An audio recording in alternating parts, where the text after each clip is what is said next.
दीघा जगन्नाथ धाम को लेकर पश्चिम बंगाल की ममता बनर्जी की सरकार ने एक ऐसा फैसला लिया है जिस फैसले के बाद बवाल मच गया है। सवाल उठ रहे हैं कि क्या दीघा जगन्नाथ धाम का प्रसाद मुस्लिम दुकानदार बनाएंगे और इसके वजह से एक समाज के सेंटिमेंट को काफी ज्यादा हर्ट होगा। बीजेपी नेता सुकांत मजूमदार ने बकायदा दुकानदारों की लिस्ट सामने रखी है और इस लिस्ट के आते ही तमाम तरीके के सवाल पश्चिम बंगाल के मुख्यमंत्री ममता बनर्जी पे उठने लगे हैं। कहा जा रहा है कि तुष्टीकरण की राजनीति में ममता बनर्जी अब इतनी ज्यादा डूब चुकी हैं कि वो इस राजनीति को अब अलग लेवल पर लेकर जा रही हैं और अब दूसरों के धार्मिक अनुष्ठानों में भी हस्तक्षेप कर रही हैं। तो आखिर ऐसा क्या फैसला है? आखिर इस लिस्ट में ऐसा क्या है? क्यों दीघा जगन्नाथ धाम के प्रसाद को लेकर लिए गए फैसले को लेकर इतना बवाल मच रहा है? विस्तार से समझिए।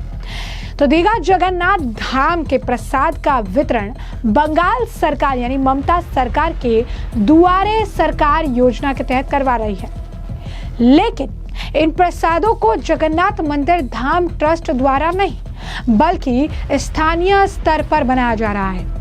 इसका बीजेपी लगातार विरोध कर रही है और अब प्रसाद के मुस्लिम मिठाई विक्रेताओं द्वारा बनाए जाने की बात सामने आई है।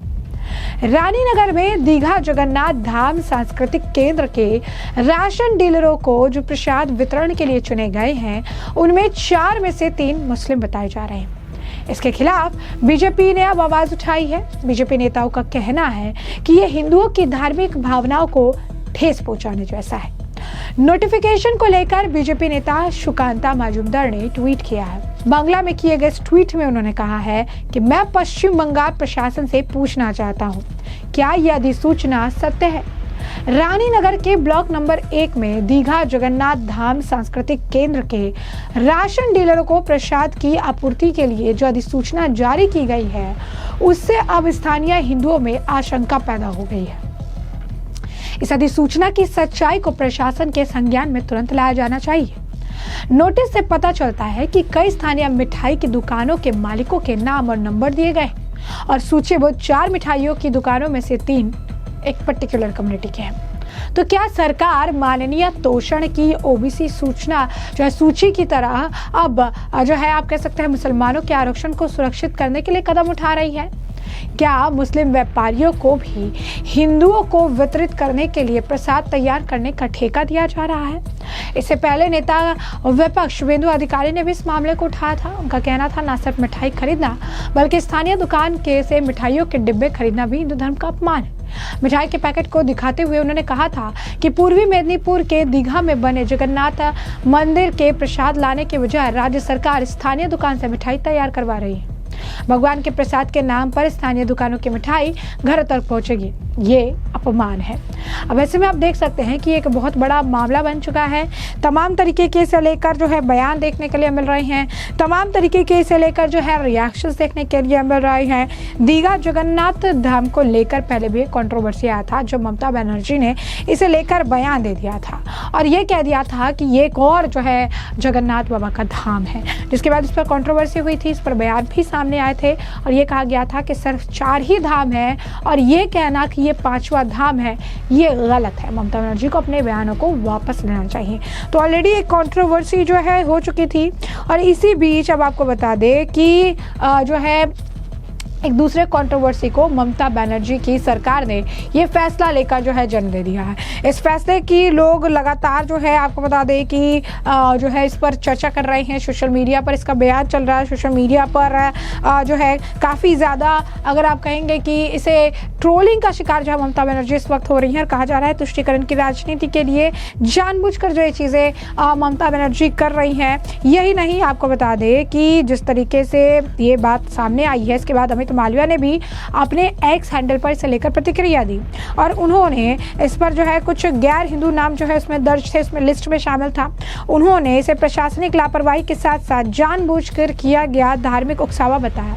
यही नहीं, अमित मालवीय ने ममता सरकार की आलोचना करते हुए कहा कि वो बिना किसी भय के हिंदू भावनाओं को जो है कुचलने का काम कर रही हैं। उन्होंने आगे आरोप लगाया कि मुर्शिदाबाद जिले के सूती 1 नंबर ब्लॉक में गाजा और पेड़ा जैसी मिठाइयों को प्रभु जगन्नाथ देव का पवित्र प्रसाद बताकर बांटा जा रहा है, जिसमें मुख्यतः जो दुकानदार हैं वो मुस्लिम दुकानदार है और राशन डीलर से जो है ये पूरा प्रसाद जो है तैयार करा जा रहा है। अमित मालवीय ने यह भी स्पष्ट किया कि उड़ीसा के पुरी स्थित प्रसिद्ध श्री जगन्नाथ धाम मंदिर की परंपरा के अनुसार वहां गैर हिंदुओं को मंदिर में प्रवेश की अनुमति तक नहीं होती है और ये परंपरा भगवान जगन्नाथ की धार्मिक पवित्रता से जुड़ी हुई है। ऐसे में अमित मालवीय लिखते हैं कि पश्चिम बंगाल की सरकार द्वारा उनकी परंपराओं को दरकिनार करके गैर हिंदुओं से प्रसाद तैयार करना न सिर्फ जो है परंपरा विरोधी कार्य है बल्कि आस्थाओं का अपमान भी है। तो आप समझिए कि ममता बनर्जी का अब ये जो फैसला है, जो पश्चिम बंगाल का ये जो फैसला है, इसे लेकर काफ़ी ज़्यादा इस वक्त सोशल मीडिया पर होड़ मची हुई है, सोशल मीडिया पर चर्चा हो रही है। ममता बनर्जी पर लगातार तमाम तरीके के आरोप लगाए जा रहे हैं। ममता बनर्जी को कहा जा रहा है कि प्रसाद के लिए उन्होंने जिन लोगों को ये जिम्मेदारी अधिकृत की है, इससे ये बात साफ है कि वो तुष्टीकरण की राजनीति के चलते अब लोगों के जो आप कह सकते हैं कि धार्मिक का जो भी उनका आप कह सकते हैं मान्यता है उसे भी दरकिनार कर रही है, उसे भी अलग करके जो है उससे खिलवाड़ करती हुई नजर आ रही हैं। सोशल मीडिया पर आपको बता दें कि लोग जो है ममता बनर्जी को जो उनका लताड़ लगा रहे हैं, लोग जो है सोशल मीडिया पर ममता बनर्जी को ट्रोल कर रहे हैं और उनकी राजनीति पर सवाल उठा रहे हैं। एक व्यक्ति ने यह भी लिखा कि पता नहीं ममता बनर्जी ये सब क्यों जो है ये सब शरारत जो है करती हैं। हिंदू भगवान का प्रसाद कैसे जो है कोई और व्यक्ति बना सकता है? जब जगन्नाथ मंदिर में गैर हिंदू को प्रवेश तक नहीं देते हैं तो फिर उनके प्रसाद को उनको जो है किसी और से बनवाने का आखिर ममता बनर्जी सोच भी कैसे सकती हैं? उन्होंने ये भी कहा कि भगवान के प्रति क्या वैसा भाव उनका होगा जो प्रसाद बना रहे हैं जैसा कि हिंदुओं में हो सकता है?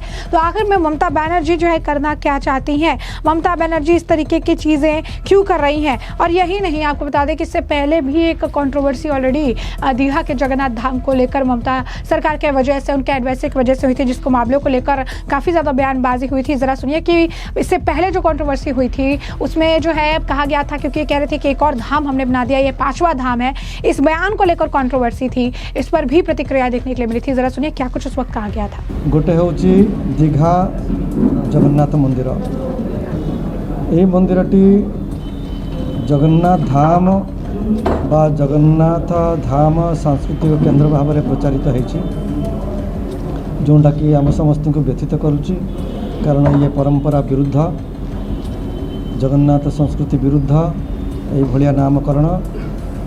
जगन्नाथ धाम हूँ केवल श्रीक्षेत्र पुरुषोत्तम क्षेत्र पुरी रे पुरी एवं श्रीमंदिर हूँ केवल आमर श्री जगन्नाथ मंदिर पुरी। तेणु यही सब नाम नीलाचल धाम हो, श्रीक्षेत्र हो, श्रीमंदिर हो, पुरुषोत्तम क्षेत्र हो कि जगन्नाथ धाम हो, ये केवल पुरी को ही बुझेब, से जगन्नाथ पुरी को ही बुझेब। आमे समस्ते आश्चर्य हलु। वास्तव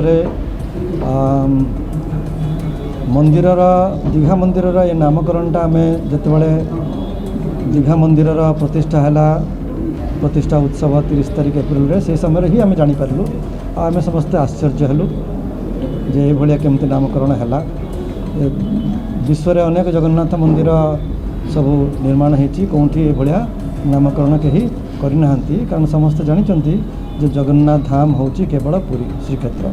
ऐसे में आपने सुना कि उस वक्त भी इस मामले को लेकर प्रतिक्रिया थी, उस वक्त भी बंगाल सरकार के फैसले को जो है गलत बताया जा रहा था, कहा जा रहा था इसे आप वापस लीजिए, आप ऐसे नहीं कह सकते हैं कि 5वां धाम है। और एक बार फिर से दीघा जगन्नाथ मंदिर को लेकर जो है, धाम को लेकर जो है कंट्रोवर्सी देखने के लिए मिल रही है और इसके पीछे का कारण ममता बनर्जी सरकार का ये फैसला बताया जा रहा है, जिसमें उन्होंने प्रसाद बनाने का काम जिन दुकानदारों को सौंपा है उनकी लिस्ट सामने आई है और इस लिस्ट की वजह से बवाल मच रहा है। और ऐसे में हमने आपको जो पूरा मामला है विस्तार से बताया है और इस मामले पर अब आपकी जो राय है कमेंट सेक्शन में कमेंट करके जरूर से जरूर साझा करिएगा।